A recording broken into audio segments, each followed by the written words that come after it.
Dubai's skyline shimmered under the desert sun, a city built on wealth, power, and secrets. Inside a $12 million villa in Emirates Hills, Aisha Al Mahmoud appeared to have it all. At 34, she was the perfect trophy wife, beautiful, elegant, and envied by many. Marble floors, crystal chandeliers, and an infinity pool overlooking the glittering city were her everyday surroundings. But behind the designer gowns and diamond jewelry, Aisha was a prisoner in a gilded cage.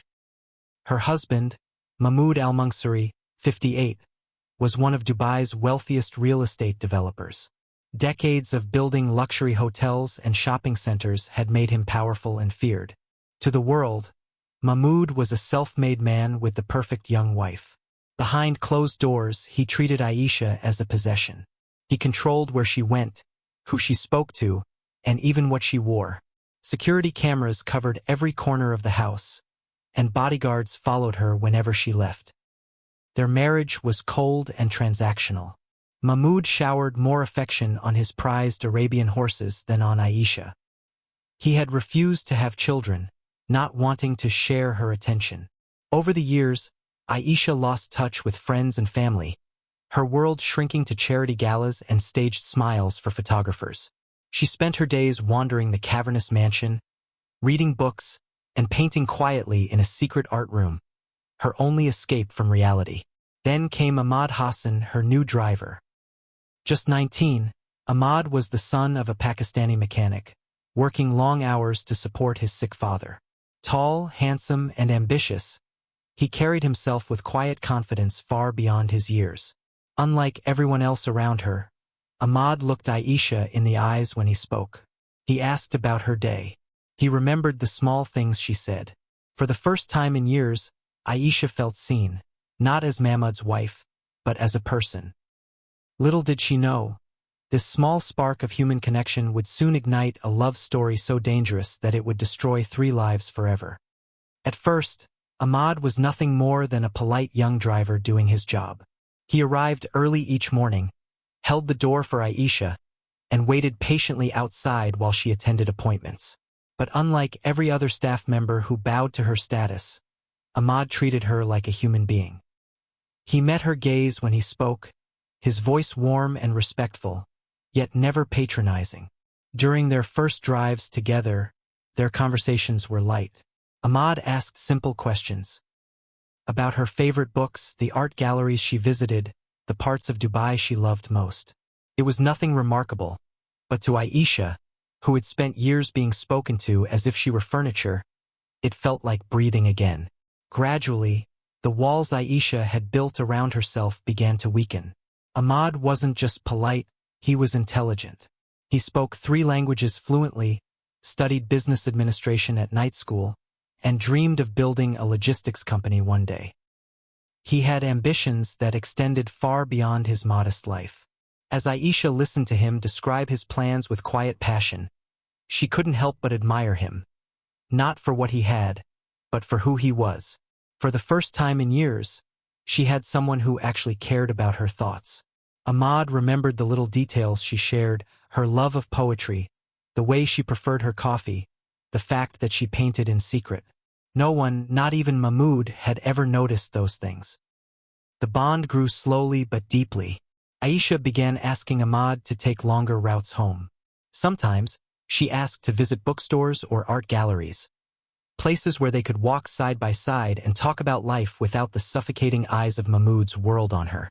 One night during Ramadan, Mahmoud left for a month-long business trip to London. Alone in the mansion, Aisha felt the crushing weight of her isolation. On an impulse, she asked Ahmad to drive her to the Dubai fountain. As they stood together watching the water dance against the backdrop of the Burj Khalifa, Aisha felt something she hadn't experienced in over a decade: happiness. "I feel like I can breathe when I'm with you," she whispered, the words slipping out before she could stop them. Ahmad hesitated, stunned by her vulnerability. "Mrs. Al-Mahmoud, please," she interrupted softly, her eyes glistening. "Just call me Aisha." Something shifted that night. The formal barrier that had kept them apart finally cracked. For Aisha, The golden cage she had been trapped in for 12 years didn't feel so impenetrable anymore. For Ahmad, a line he never thought he'd cross now seemed inevitable. The spark had been lit, and it would soon blaze out of control. With Mahmoud away for weeks on another business trip, Aisha's world felt lighter than it had in years. For once, there was no one watching her every move, no cold glances reminding her of her role as nothing more than a possession. The silence of the mansion, which usually felt suffocating, now seemed to hum with possibility. Ahmad continued to drive her as usual, but the air between them had changed since that night at the Dubai fountain.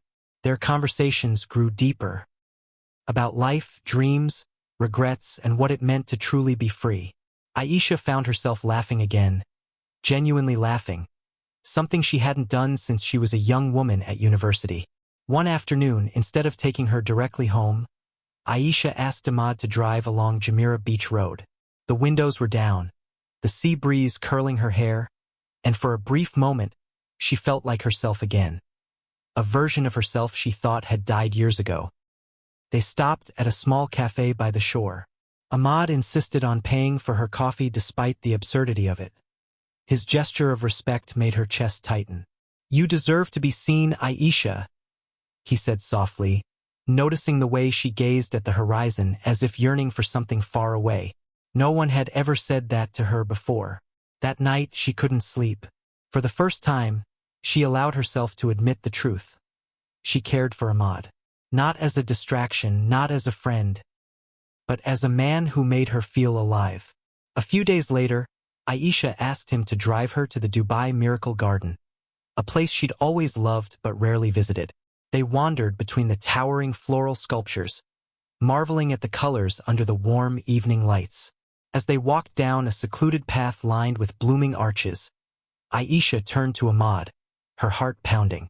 "This is madness," Ahmad whispered, reading the emotion in her eyes. "I don't care anymore," Aisha replied, her voice trembling. "I've been dead for 12 years. You're the only thing that makes me feel alive." Before he could speak, she stepped closer. And for the first time, Ahmad kissed her. Tentative at first, then with a passion that neither could hold back. That single kiss shattered the life Aisha had spent years performing. When she returned to the mansion that night, she didn't feel guilt, only an aching sense of freedom she hadn't known was possible. She realized that what she felt for Ahmad wasn't just infatuation. It was real. But in Dubai's unforgiving society, a kiss like that was more dangerous than either of them could comprehend. After that first kiss, Aisha and Ahmad both tried to convince themselves it had been a mistake, an impulsive moment that would never happen again. But the magnetic pull between them was impossible to ignore. Every glance, every brief touch when he opened her car door, only deepened the feelings they both had buried for so long. A week later, Ahmad told her about a small apartment he could rent discreetly in Dara under a false name. Aisha gave him cash, her hands trembling as she placed the money in his palm. "This will be ours," she whispered, knowing exactly how dangerous it was. That apartment became their sanctuary. Behind its modest walls, Aisha felt like a completely different woman. Laughing freely, cooking with Ahmad in the tiny kitchen, and falling asleep in his arms without fear. For the first time in 12 years, she experienced what it meant to be cherished rather than controlled. Their passion intensified quickly. Days that once felt endless in Mahmoud's mansion became moments Aisha eagerly counted down until she could escape into Ahmad's world. He would brush paint from her fingers as she showed him her sketches, telling her she was more talented than she believed. She, in turn, encouraged his dream of starting his own logistics company, listening to every plan as though it were already real. But with every secret meeting, Aisha became bolder, and those around her began to notice. Fatima, the elderly housekeeper who had served the family for years, remarked to the staff one afternoon, "Madam seems different. She smiles more. She even hums while she cooks." It was unusual, even suspicious. Even Mahmoud began to sense the shift. Over dinner one night, he studied Aisha closely. "You've been more energetic lately," he said, his eyes narrowing. Are you seeing someone new for your health? A new trainer? Aisha kept her composure, offering a smooth lie. Just focusing on myself. Reading more. Painting again. But Mahmoud's instincts told him something was wrong. That night, he called Hassan, his trusted head of security. Watch her, Mahmoud ordered. Something is different. I want to know why. Hassan had already been paying closer attention. Aisha's extended shopping trips, the way she always seemed distracted, and the rare spark of joy in her eyes. It all added up to something he couldn't yet prove. While Aisha felt free for the first time in her life, she didn't realize the walls around her were already closing in. Her golden cage wasn't broken yet. It was about to become a trap far deadlier than she could imagine. Mahmoud al-Mansouri had built his fortune on instinct, spotting opportunities before anyone else, reading people like open books. And now, that same instinct screamed that something about Aisha had changed. She was glowing in a way he hadn't seen since their early marriage. She was happier, livelier, and more distant from him than ever. Her phone, once a forgotten accessory, was now always close to her hand. She excused herself more often, claiming charity calls or visits to art galleries. One evening, while sipping his tea in silence, Mahmoud watched Aisha scroll through her phone, smiling faintly at something unseen. "You've been different," he said at last, his tone deceptively calm. "Busier. More distracted. Is there something I should know?" Aisha's heart skipped a beat, but she masked it with practiced ease. "I've been painting again," she replied smoothly. "It feels good to have a hobby." Mahmoud gave a tight smile, but suspicion gnawed at him. Later that night, he made the call that would set events in motion. "Hassan," he said into the phone, "increase surveillance on my wife. Quietly. I want to know exactly where she goes, who she sees, and when. No mistakes." Hassan, a former police officer turned private security chief, had been waiting for this moment. "Already on it, sir," he replied. For weeks, Hassan had noticed Aisha's irregular movements, the longer drives, the subtle joy she tried to hide. He suspected an affair but needed proof. Hassan set up a network of watchers, trusted men who followed Aisha's car, monitored her phone activity, and reviewed footage from discreetly installed cameras. It didn't take long. Within days, Hassan had photographs of Aisha entering and leaving a modest apartment in Dera. There were pictures of Ahmad picking her up in the luxury car Mahmoud had provided, of the two walking together at night, smiles on their faces that told a story no words could hide. He traced payments, large sums of cash Aisha had withdrawn, matching deposits made by Ahmad. He even uncovered phone records filled with encrypted messages, evidence of planning, affection, and longing. When Hassan finally presented the comprehensive report to Mahmoud, the older man read it in silence. Each page was like a blade to his pride. Photographs of Aisha's radiant smile, the smile she never showed him. Receipts proving she had bankrolled Ahmad's apartment. Messages that left no doubt of her betrayal. By the end, Mahmoud's face was pale with rage. He closed the folder with deliberate calm, placed it on the table, and said in a voice colder than steel, "What do you recommend?" Hassan met his gaze evenly. "There are options. Confront them, expose them, or handle it privately." Mahmoud's answer was instant. "Handle it privately. I want them to understand exactly what betrayal costs, and I want my reputation untouched." Hassan gave a single nod. "Leave it to me." Neither Aisha nor Ahmad knew it yet, but their secret love story had just become a death sentence. Mahmoud sat in his private study long after Hassan had left. The damning report spread across his desk. Each photograph, each record of cash withdrawals and secret meetings, was like a personal insult carved into his pride. For a man who valued control above all else, Aisha's betrayal was unforgivable. Not simply because she had been unfaithful, but because she had chosen a man so far beneath them in status. His humiliation was absolute. In Dubai's elite circles, news of such a scandal would ruin him. A messy public divorce would not only strip him of dignity but also cost him business allies who thrived on reputation. When Hassan returned later that night, Mahmoud's voice was cold and controlled. "You've seen the evidence. What is the cleanest way to resolve this?" Hassan met his gaze evenly. "Confrontation is risky. Divorce will still cause whispers. But if you want them both gone quietly, I can make it happen. Permanently. No questions. No scandals." Mahmoud took a long sip of tea, as if weighing the morality of the act. But in truth, the decision had already been made. "Do it," he said finally, his tone deadly calm.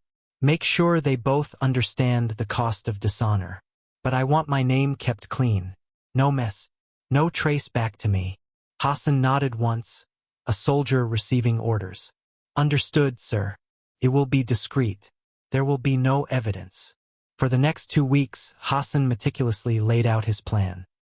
He mapped Aisha and Ahmed's routines, noting every time they met at the Dara apartment. He placed discreet trackers on Aisha's car and Ahmed's phone, ensuring no detail escaped his notice. Hassan recruited 2 trusted men from his past in law enforcement, men who owed him favors and understood the value of silence. They acquired untraceable weapons and tools, not just to kill, but to make the act a lesson, an unforgettable punishment. By the end of the 2nd week, the trap was ready. Hassan had chosen the date carefully, May 5, 2024, when Mahmoud would be away on a business trip, giving him an ironclad alibi. "This will be quick, clean, and final," Hassan assured Mahmoud in their last meeting. Mahmoud simply adjusted his cufflinks and said, "Make sure she knows why it's happening before the end." The decision was made. The stage was set. Neither Aisha nor Ahmad had the faintest idea that the sanctuary they cherished was about to become their final prison. On May 5, 2024, Aisha felt a rare flicker of hope. She had made up her mind. She would finally leave Mahmoud behind and start a new life with Ahmad. They had spoken endlessly about running away, about building a quiet life somewhere far from Dubai's suffocating gaze. That afternoon, she told the household staff she had an important charity meeting that would take hours. Ahmad picked her up as usual, his face alight with excitement but tinged with nervousness. "This is it," Aisha whispered as they drove toward Dara. "After today, we don't have to hide anymore." Ahmad reached over, squeezing her hand. "I promise, Aisha, we'll make this work." What they didn't know was that Hassan had been tracking every step of their plan. For 2 weeks, he had prepared the perfect trap. He knew their schedules, the apartment layout, and the exact moment they would arrive. Inside the small flat, Hassan and 2 of his men waited, silent, armed, and ready. As Ahmad unlocked the door, Aisha leaned close and whispered, "I feel free for the first time in my life." The door swung open, and her world collapsed. Hassan stood in the living room, his face calm and unreadable. 2 men flanked him, guns drawn. "Mrs. Al-Mahmoud," Hassan said in a chillingly polite tone, "your husband would like to have a word with you." Terror froze Aisha where she stood. Ahmad instinctively stepped in front of her, but the men grabbed him, forcing him to his knees. "Please," Ahmad begged. "This is between me and Mr. Al-Mansouri. Let her go." Hassan's smile was thin, cruel. "You've both made choices, and every choice has a price." What followed was hours of brutal, methodical torture. Hassan made sure they understood why they were dying, recording Aisha's sobbing confessions and Ahmed's desperate pleas for mercy. Aisha broke first, begging for Ahmed's life. "Kill me, but let him go. It's my fault." But Mahmoud's instructions had been clear. They both had to pay. Ahmad fought to the end, even as they restrained him, his final words a choked whisper. "I love you, Aisha. I'll find you in the next life." By nightfall, both lovers were dead. Their bodies were wrapped and taken to the desert, buried in shallow graves. The apartment was scrubbed clean of evidence. But in Hassan's meticulous plan, a single mistake remained. A forgotten phone that would soon unravel everything. Hassan prided himself on precision. By the time night fell on May 5, 2024, the small apartment in Dara bore no trace of the horrific events that had unfolded inside. Every surface was scrubbed, every speck of blood erased. The lovers' bodies were buried deep in the desert, far from Dubai's glittering skyline. Hassan believed the problem was solved discreetly, permanently, and without any chance of exposure. But in his careful work, he missed one crucial detail. Behind the radiator in the corner of the apartment, Ahmed's phone lay hidden, having slipped from his pocket during the struggle. The device, cracked, dusty, and unnoticed, held everything that could destroy Mahmoud. 3 days later, Ahmed's family reported him missing when he failed to return home. Mahmoud, feigning shock and grief, filed a missing person report for Aisha, playing the part of the concerned husband perfectly. He even offered a generous reward for any information about his wife's disappearance. Dubai police launched a standard missing persons investigation, tracing Aisha and Ahmed's last known movements. CCTV footage led them to the Dara apartment. Detectives entered the flat, expecting to find nothing, until one officer noticed the corner of a phone peeking out from behind the radiator. When investigators accessed the phone, they were stunned. The device contained months of encrypted messages between Aisha and Ahmad, messages of love, plans to run away, and photos of their secret life together. But the most damning piece of evidence was a voice recording Ahmad had made just before entering the apartment. His voice, steady but cautious, said, "If something happens to us, look for Hassan. He works for Mahmoud al-Mansouri. He's been following us for weeks." The phone became the investigation's turning point.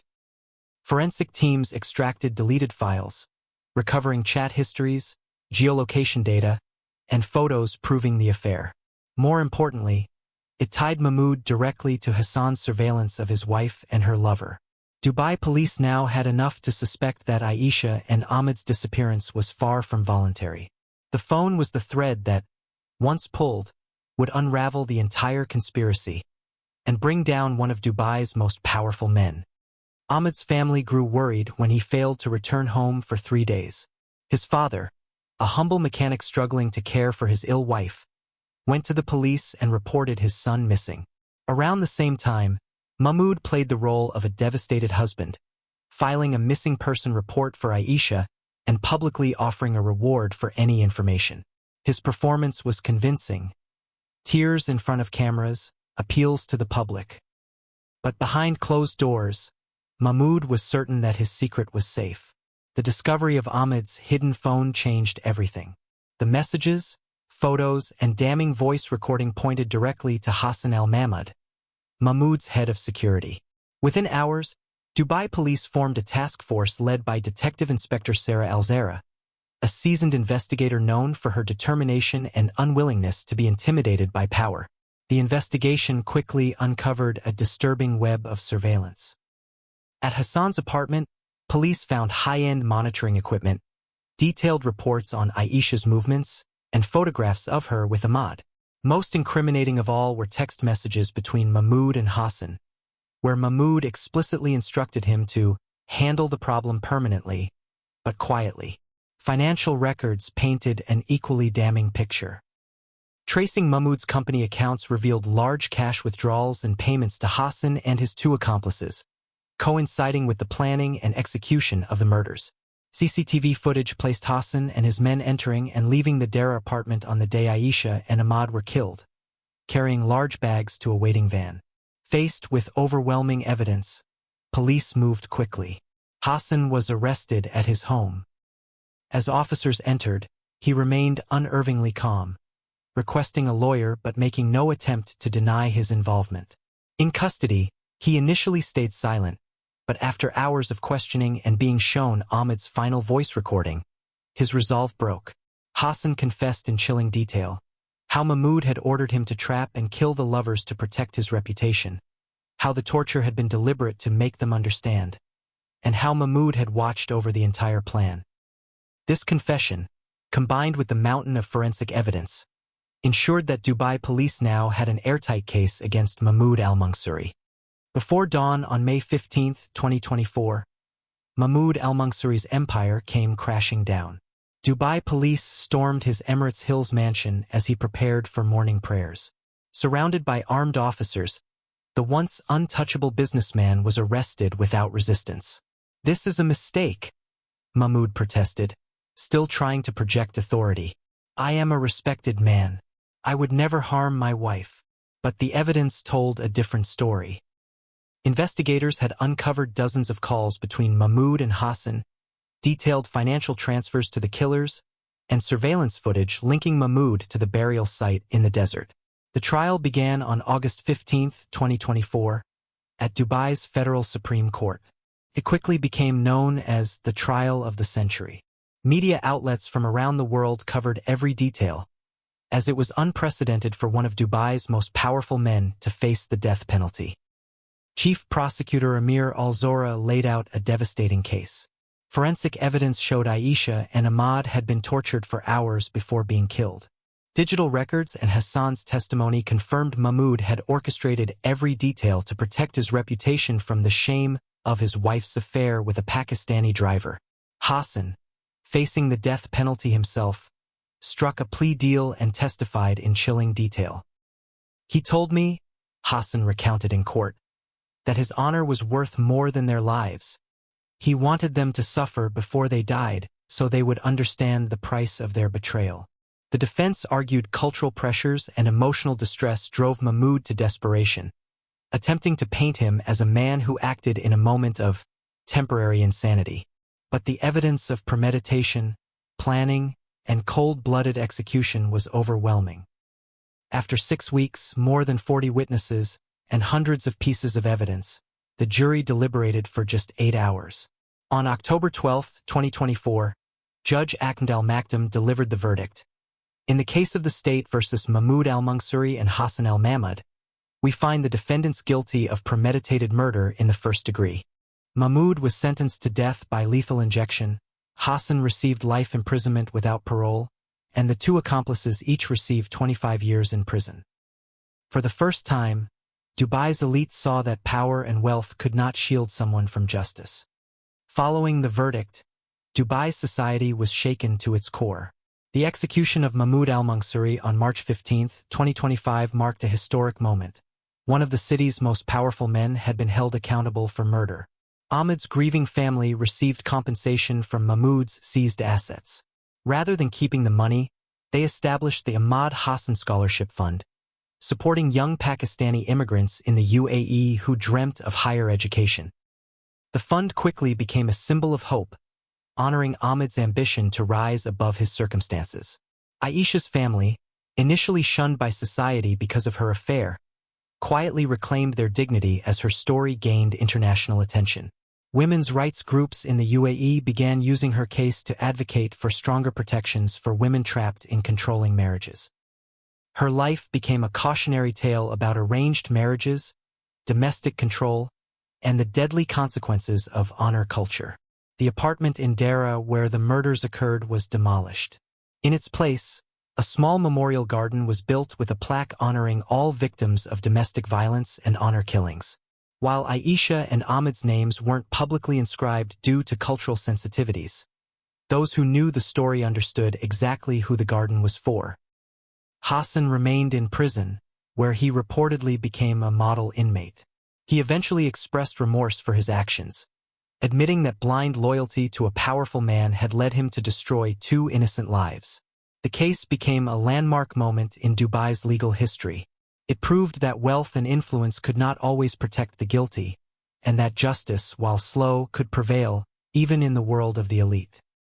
The golden towers of Dubai still stood, but behind the luxury, the story served as a chilling reminder that love, power, and control can destroy lives when twisted by pride and obsession. In the heart of Dubai's glittering skyline, Aisha's story became a chilling reminder that even behind the walls of wealth and power, love can turn deadly. She was a woman trapped in a golden cage, desperate for freedom. Ahmad was the only person who truly saw her, and together, they reached for a happiness that society and her husband would never allow. But their forbidden love came at the highest price: betrayal, torture, and murder.